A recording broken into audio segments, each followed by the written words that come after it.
pessoal, então começando hoje mais uma das nossas videoaulas dos cursos profissionalizantes Jumper. Hoje nossa videoaula vai ser apenas sobre consultório médico, sobre as rotinas e atendimento em consultório médico. Então é uma aula diferenciada porque a gente sempre falou, né, nas aulas anteriores muito sobre o atendimento em farmácias e drogarias, e hoje a gente vai deixar claro um pouquinho sobre esse diferencial para vocês, sobre como vai funcionar a rotina, o que realmente vocês vão trabalhar e desempenhar nas funções do consultório médico. Então, as funções que todo atendente de consultório precisa dominar. São várias funções, depois vocês vão ver até uma imagem, né, de uma pessoa multifuncional, que é isso que realmente um atendente de consultório médico ele deve de ser multifuncional, porque são várias funções que ele tem que dominar, né? Ele tem que dominar a agenda dos médicos, ele tem que dominar a parte de cobrança, de finanças, de convênios, cadastros, várias coisas que eu vou explicar e estar passando aqui para vocês bem certinho. Então, eu coloquei aqui primeiro um pouquinho de como funciona, né, essa parte diferenciada do que vocês vão estar desempenhando no trabalho de vocês. Então, mesmo com a qualidade e o desempenho dos médicos do consultório, o cartão de visitas do local é a recepção. Afinal, mesmo com todas as modernas tecnologias, o contato humano permanece fundamental para formar vínculos com os clientes e a recepção é essencial nesse caso. Então, como eu comentei aqui, a recepção é o cartão de visitas do local. Realmente, pode ser o local mais luxuoso, o consultório mais aconchegante que vocês cheguem. Pode ter o melhor especialista naquela clínica, mas se não for bem tratado, né, não ficar bem claras as instruções que o recepcionista passar para vocês, forma de pagamento, de convênios, tudo certinho, a pessoa não vai ter segurança de ser atendida ou de querer marcar uma consulta nesse local.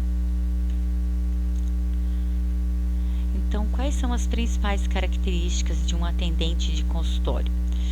É o atendente quem acolhe o paciente, mas também atende fornecedores e os profissionais do consultório.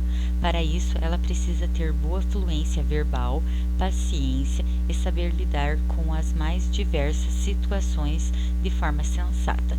Então, uma pessoa que vai ficar atendendo no consultório médico, ela tem que ser uma pessoa calma, porque muitas vezes chega várias pessoas ao mesmo tempo para você desempenhar várias funções diferentes ali naquele momento.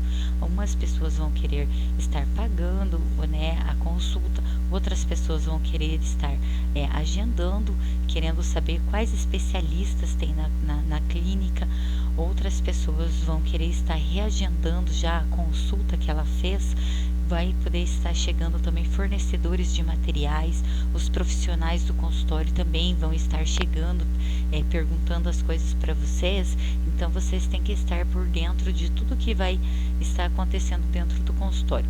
Claro que isso não acontece do dia para a noite. Quando vocês começarem, vocês vão se sentir meio perdidos, assim como em qualquer outro trabalho. Porém, com o tempo, vocês vão pegar a rotina do lugar e vocês vão conseguir desempenhar esse papel.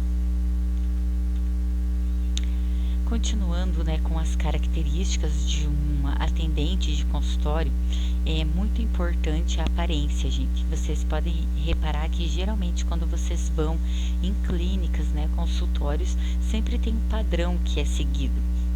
Então, caso haja uniforme, ele deve sempre estar limpo e bem passado. Mas se a recepcionista usar suas próprias roupas, deve optar por peças mais discretas e sem decotes. O cabelo deve estar penteado, as unhas higienizadas e a maquiagem leve, para manter a neutralidade da função. Então, claro que cada um tem sua personalidade, né? Muitas pessoas, às vezes, optam por uma personalidade mais black, outras mais despojadas, mas isso vocês têm que pensar que é na vida pessoal de vocês. Então, dentro do trabalho, vocês tentem manter sempre um padrão para que as pessoas olhem para vocês e sintam realmente que você está desempenhando aquela função de uma forma realmente profissional, né? Que ela veja que você não tá ali largada, que como se não estivesse nem aí para o seu trabalho. Você está sempre com as roupas higienizadas e limpas, é muito importante, né? Porque parece uma coisa boba, mas muitas pessoas, né, comentam que já chegaram no local e parecia que a pessoa tinha sido mastigada por uma vaca. Não sei se vocês já ouviram essa expressão. Então, sempre se atentem aos detalhes, né? Não precisa vocês serem as pessoas mais chiques do mundo, gastarem, né, uma fortuna para poder estar trabalhando, né? O simples, ele é como eu sempre falo para vocês, o simples é encantador. Pode ser a forma mais simples possível, mas sempre limpo, bem passadinho, bem organizado, né, mostrando discrição, sem estar com roupas degotadas, assim como eu coloquei nessa foto. É uma blusa simples que ela está por baixo do uniforme, né, não tem nada de luxuoso, mas não tem decote, o cabelo está preso de uma forma simples, né, um coque, uma maquiagem leve. Então essas coisas assim transmite segurança, transmite uma profissionalidade na imagem que vocês vão estar transmitindo. Então, as principais características de um atendente de consultório: a imagem que eu havia falado para vocês, né, de multifuncionalidade, que é realmente esse papel que um atendente de consultório ele desempenha. Vocês não precisam ficar, né, assustados com isso, porque, como eu disse, tudo faz parte de uma rotina. Conforme vocês forem desempenhando essa rotina, vocês vão vendo que vai ficar mais fácil e vocês vão ter algum tempo livre até no trabalho, que também eu vou comentar sobre isso. Então, como tudo hoje está digitalizado, com os consultórios médicos não é diferente. A maioria possui um software para marcar visitas, cadastrar planos de saúde, marcar exames, etc. Se ela não estiver habituada com o meio tecnológico e não tiver facilidade em aprender, não conseguirá realizar suas tarefas corretamente. Então vocês vão perceber que quando vocês começarem a trabalhar, tudo vai estar dentro de um sistema. Assim como também, né, eu havia falado do sistema para vocês de atendente de farmácia e drogarias, no consultório médico não vai ser diferente. Geralmente vai ter um software que o consultório vai estar habituado a utilizá-los para estar fazendo cadastros de clientes, para estar fazendo cobranças, que vai ajudar vocês. Depois que vocês aprendem esse sistema, vocês vão ver como facilita muito, né?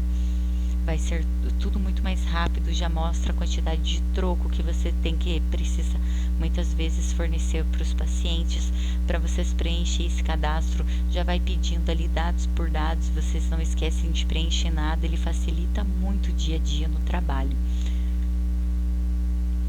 A postura profissional e organização.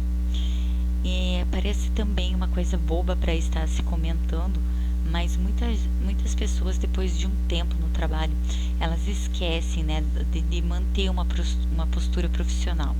A organização é indispensável.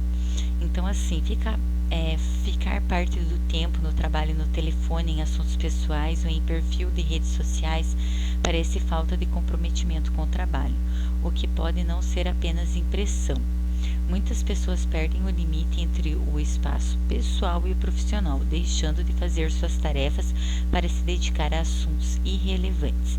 Parece uma coisa boba, mas assim, como vocês vão estar atendendo, né, um consultório médico, vocês vão se deparar que vocês vão ficar muito tempo diante de uma tela de computador, vão ter disponibilizado muitas vezes um celular da própria clínica para vocês estarem utilizando com ligações ilimitadas. Vocês podem utilizar o WhatsApp ilimitado. Muitas pessoas adicionam contatos pessoais a esses celulares dos consultórios para poder estar mandando mensagens e tudo mais para pessoas particulares. Então, assim, com o tempo, vocês vão pegando a rotina do local, vai ficando mais fácil de trabalhar, vocês vão ter mais tempo livres. Porém, gente, não deixem de manter a postura profissional, porque eu conheço pessoas que já foram dispensadas por justa causa, porque com o tempo ficaram tão se dispersando com assuntos irrelevantes, né? Vendo promoções na internet, entrando em perfis, né, de redes sociais, e foram pegas várias e várias vezes cometendo essa gafe, e até que, né, foram levando advertências, e até que levou a justa causa. A organização é indispensável, né? Manter uma boa aparência na mesa também, que você vai, né, no balcão de recepção, na mesa de recepção. É muito importante que os doutores, os pacientes, eles percebam essa organização. Eles vão ver que vocês não vão estar esquecendo de estar fazendo as suas atividades, porque uma pessoa que deixa tudo desorganizado dá a impressão que ela é uma pessoa esquecida, né, desleixada. Então a organização faz parte de uma boa impressão também. Outra coisa, continuando com a postura profissional e organização. A recepção deve estar sempre limpas, sem comidas e bebidas expostas ou papéis desordenados. Como é a recepção que inicia a imagem de todo o consultório, imagens de bagunça não dá credibilidade e nem cuidado com o ambiente de trabalho. Eu havia comentado, né, anteriormente isso com vocês, e uma questão muito importante também, gente, é a comida e bebida, porque assim, se vocês tiverem um local escondidinho para deixar, para fazer um lanchinho, né, tipo no intervalinho que dê tempo, tudo bem, mas assim, vocês jamais devem deixar na recepção de consultório médicos, né, de clínicas, comidas e bebidas expostas, porque isso pode dar até multa da vigilância sanitária. Muitas pessoas às vezes não comentam isso, mas é uma coisa muito séria. Se a vigilância sanitária chegar e perceber que na recepção tem comidas e bebidas expostas, é um motivo de multa, de penalidade. E também, né, toda a exposição, como eu havia falado para vocês, de bagunça, de desordem, ela não passa uma imagem bacana, nem para os colegas de trabalho, né, de vocês que vão ser os médicos, e nem para os pacientes também. Cadastros médicos. Se atentar a todas as especialidades médicas que o consultório oferece aos pacientes para que não haja possíveis transtornos posteriores. O que isso quer dizer? Então, se um paciente ele chega para vocês se queixando que quer marcar uma consulta de dores em articulações ou dores nos joelhos, vocês já devem de se atentar se tem um ortopedista ou um reumatologista no local. Então, vocês saberem certinho todas as especialidades que tem no consultório é de vasta importância, porque geralmente muitas pessoas chegam até a clínica perguntando por quais especialidades que tenha.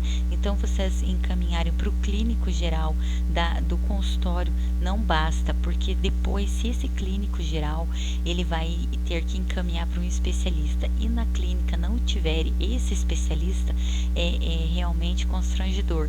Esse paciente está procurando um outro local para estar fazendo essa consulta, né, esse tratamento com outro especialista.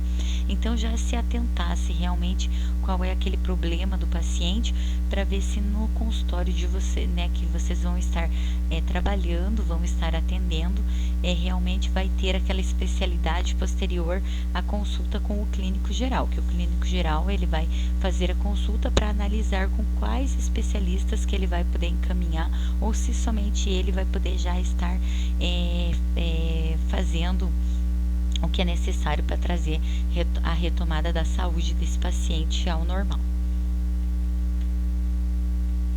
Convênios e preços. Então, quem geralmente trabalha em atendimento de consultório médico, como recepcionistas, como os atendentes também, que hoje não são apenas mulheres, muitas pessoas, né, acabam tendo essa imagem de recepção já de um modo feminino, mas hoje em dia não, né, tem muitos recepcionistas masculinos também.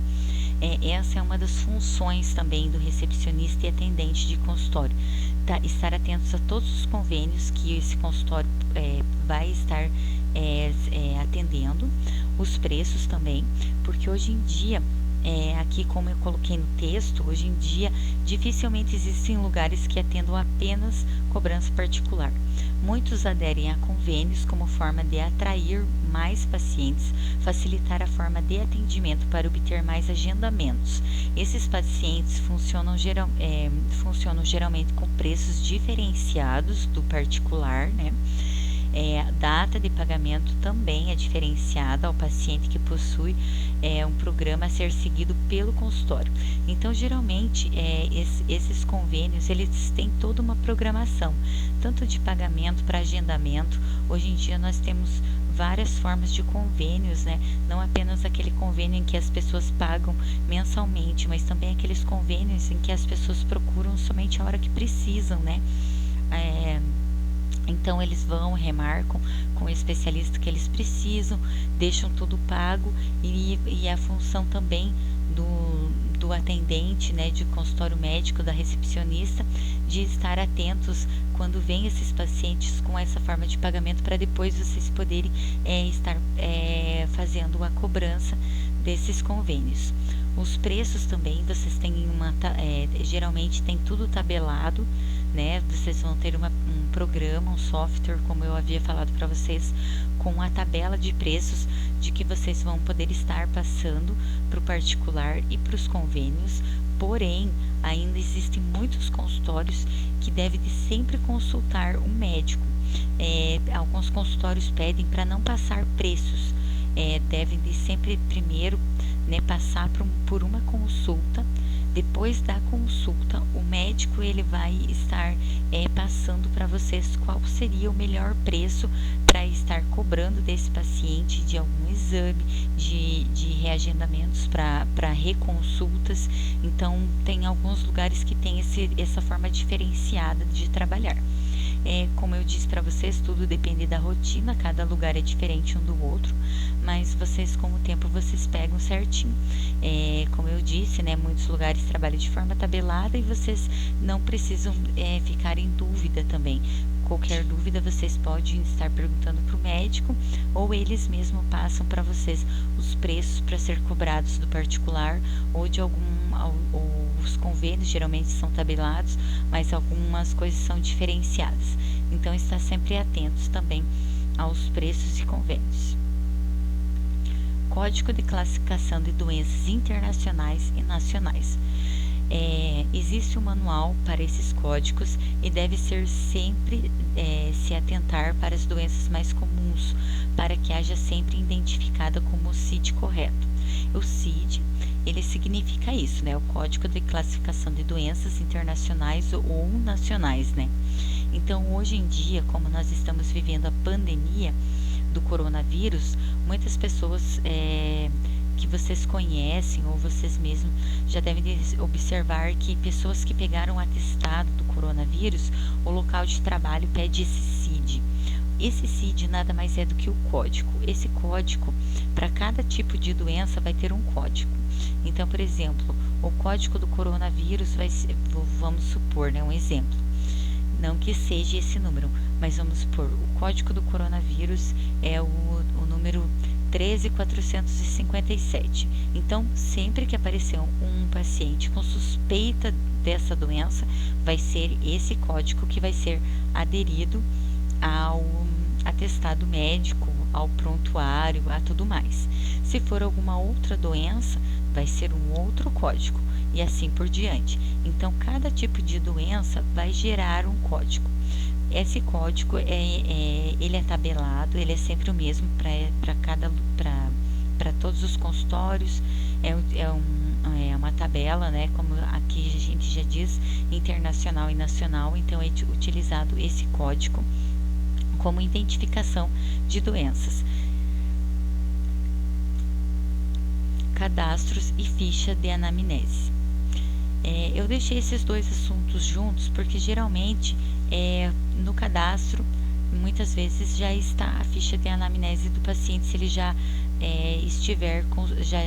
tiver consultado nesse local. Então, assim, no cadastro geralmente são utilizados os softwares também, onde preenche todos os dados pessoais do paciente. como RG, CPF, data de nascimento, endereço, nome da mãe, vários dados pessoais dele ficam colocados nesse cadastro no banco de dados da clínica, né, do consultório médico, para que quando ele volte para uma reconsulta já tenha tudo pronto. Você não precise, cada vez que ele volte, você precise preencher uma nova ficha. Já tenha sempre esse cadastro pronto, onde você já vai ter visto a especialidade que ele consultou, para que ele veio. Então você fica mais fácil de encaminhar ele também para o médico. Ele facilita muito essa ficha, esse cadastro dos pacientes. A ficha de anamnese, ela nada mais é onde possui os dados relatados pelo paciente, como o local de suas dores ou lesões. Essa ficha ajudará o médico a saber mais facilmente sobre o paciente, o motivo real pelo que ele está se consultando. Então, a anamnese, ela vai estar descrito tudo o que o paciente está sentindo, as dores dele, o que ele passou, os problemas de saúde que ele já teve, o que ele tem, né, as lesões. Essa ficha é onde vai estar descrito todos esses dados, todos os dados dos problemas de saúde do paciente. A agenda. A agenda é uma das coisas que mais se deve de ter cuidado, porque com ela a rotina do médico, é a rotina de todos os médicos do consultório. Então, se um profissional de consultório médico, ele sabe cuidar bem de uma agenda, vai facilitar aí muito a vida, o dia a dia do médico, porque você não pode remarcar um paciente em cima do outro, tem um determinado tempo para se marcar um paciente para o outro, né? Então, a primeira dica que eu coloquei aqui para a agenda é cuidar do tempo das consultas de acordo com as especialidades. Então, nem sempre, vamos supor, um médico, um clínico geral, ele consegue atender um paciente de 15 em 15 minutos.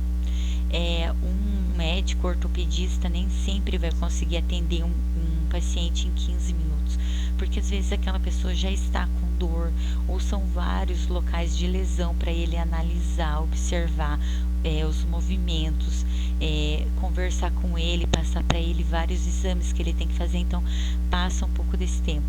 Ou especialistas como ginecologistas, que muitas vezes, né, na reconsulta ele já vai estar fazendo coleta para exames. Então tem um tempo diferenciado entre uma especialidade e outra. Geralmente a clínica, ela já deixa, né, estabelecida quanto tempo que cada especialidade ela precisa para ser agendado essas consultas, né? Vamos supor, o ortopedista você marca de 20 em 20 minutos, o ginecologista de 30 em 30 minutos. Então já tem um tempo pré-estabelecido.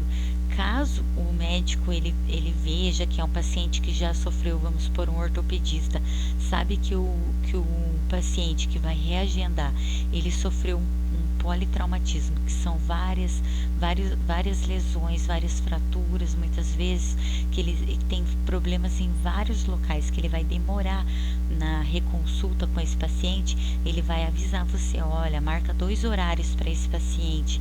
Então vocês já vão ter uma noção de deixar sempre programado esse tempo. O tempo programado é imprescindível para que não haja atrasos, né? Não haja estresse depois, né, de pacientes aguardando mais tempo do que o necessário.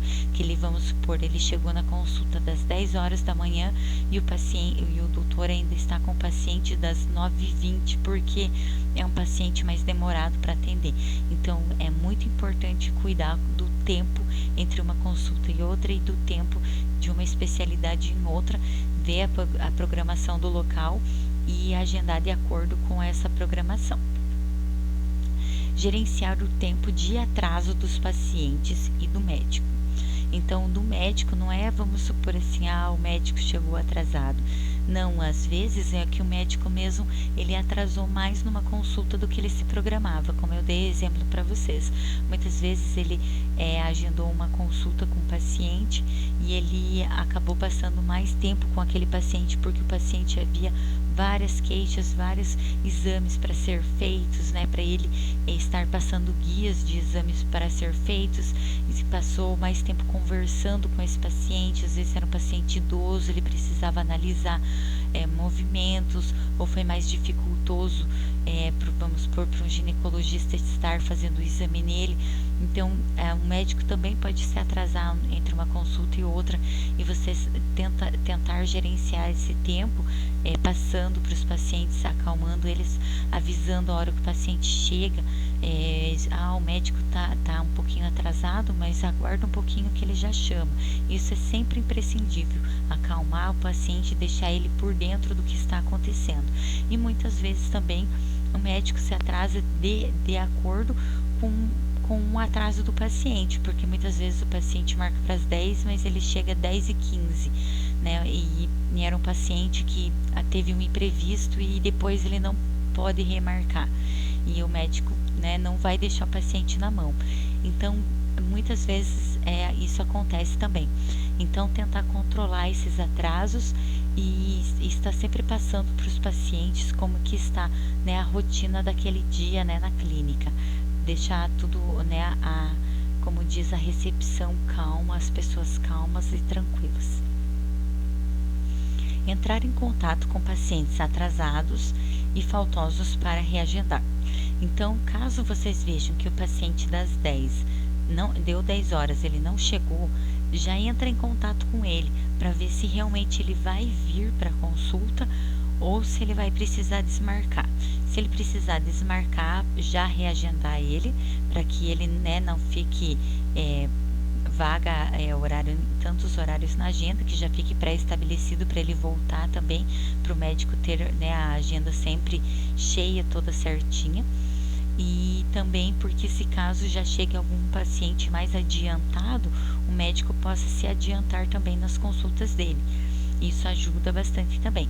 Se o paciente faltou, também ligar para ele para poder reagendar. Às vezes ele não passou bem, aconteceu algum imprevisto, isso é muito importante. Manter a agenda sempre em ordem, com os faltosos e os atrasados, porque os atrasados, entrando em contato com eles, o médico pode se adiantar. Avisar os pacientes com antecedência caso precise desmarcar alguma consulta ou procedimento. Muitas vezes não é a questão de que o médico não pode atender ou que vai ter alguma reforma na clínica, não, né, teve algum imprevisto dessa forma. Muitas vezes você precisa avisar com antecedência que precisa desmarcar e reagendar. Vamos supor agora na pandemia. Os decretos, esse último decreto que teve agora, eles deixaram pré-estabelecidos que o horário de atendimento é até às 18 horas, vamos supor. Alguns lugares, como essenciais, trabalham em horários normais, mas alguns lugares precisam aderir a um novo horário, a uma nova agenda. Então, teriam pacientes agendados até as 8 horas da noite, vamos supor, e saiu agora um decreto que seria até às 6 horas da tarde. Então, esses pacientes, após as 6 horas da tarde, vai ter que ser reagendado. Então, vocês têm que avisar antes, né? Não deixar para o paciente chegar lá na porta do consultório, tá fechado o consultório e com aviso lá. Tivemos que fechar às 18 horas devido ao decreto. O paciente vai ficar muito bravo porque não foi avisado com antecedência que a clínica seria fechada, né, devido a algum imprevisto que aconteceu. Então, se vocês verem que vai acontecer, né, algum imprevisto, alguma coisa, o médico, né, não pôde ir, porque o médico também é gente, né, também ocorre imprevistos com o médico. Então, assim, sempre avisa eles, remarca, deixa tudo certinho, não deixa as pessoas passarem por estresse, porque realmente quando eles voltarem, vocês vão ser as primeiras pessoas com quem eles vão reclamar. Então, tente não deixar com que isso aconteça, porque as pessoas vão chegar, vão elogiar, vão agradecer de vocês terem remarcados e de vocês terem avisados anteriormente para que eles possam também se programar. Controle de finanças. Então, geralmente quem fica também como um atendente de consultório, né, na recepção, vocês vão trabalhar com o dinheiro, vão estar trabalhando com toda a parte financeira do local. Vocês vão receber valores de consultas, tanto as particulares quanto as de convênios. Vocês vão emitir recibos e notas fiscais, porque muitas pessoas, às vezes, elas vêm até o consultório é porque a clínica onde que ela trabalha pagou para fazer algum exame, pagou para fazer algum procedimento, e a clínica pede, né, a nota fiscal, ou ela pede também nota fiscal e recibo para posteriormente fazer a devolução de impostos de renda, por exemplo. Então vocês têm que estar por dentro como emitir esses recibos e notas fiscais. O faturamento de convênios e planos de saúde, vocês vão ter uma data também programada para estar fazendo esse faturamento. Faturamento é a cobrança, né, o recebimento dos convênios e planos de saúde. O controle de contas bancárias, às vezes do consultório, às vezes particulares dos médicos, porque muitas vezes vocês vão receber as consultas particulares e o faturamento dos convênios e planos de saúde, e a clínica, o consultório já pede para encaminhar uma porcentagem, né, para uma conta particular do médico, para deixar pago as consultas que ele realizou dentro da clínica. Então são vários trabalhos né, que vocês vão realizar de finanças, né, na parte financeira também dentro da clínica ou do consultório. Então, pessoal, essa foi nossa aula de hoje sobre consultório médico. Espero que vocês tenham entendido tudo. Se vocês ficarem com alguma dúvida, vocês podem me chamar. Eu não deixei algumas imagens e não fiz alguns slides, mas também vocês não se esqueçam de dar sempre prioridade, né, para gestantes, para idosos. Caso cheguem muitas gestantes e idosos, sempre acalmar eles, né, falar para eles, aguarda só um minutinho que vocês têm prioridade, o doutor já chama, para ele ficar realmente tranquilo, né, dentro do local do consultório, aguardando. Lembrando também uma coisa sobre convênio para vocês, caso chegue alguém com um convênio vencido, que ele parou de pagar aquele convênio, ou que esteja em alguma coisa em desacordo com o pagamento, vocês não têm obrigação de estar agendando. Vocês realmente deixa claro, esclarece, né, com educação, claro, fala para a pessoa, olha, o seu convênio está vencido, a gente não pode marcar a consulta, não pode passar o senhor ou a senhora para esse especialista, para esse atendimento. Procura o seu plano de saúde e vê com ele certinho para deixar em ordem. Depois você pode procurar a clínica de volta, que vai ser um prazer em atendê-lo. Então essa é mais uma dica para vocês. Qualquer dúvida, vocês me chamem, tanto no meu número particular quanto no grupo do nosso curso. Continuem se cuidando, façam as atividades do material didático de vocês. Uma boa semana a todos. Então, mais uma aula para vocês irem aprendendo. Qualquer coisa, me chamem.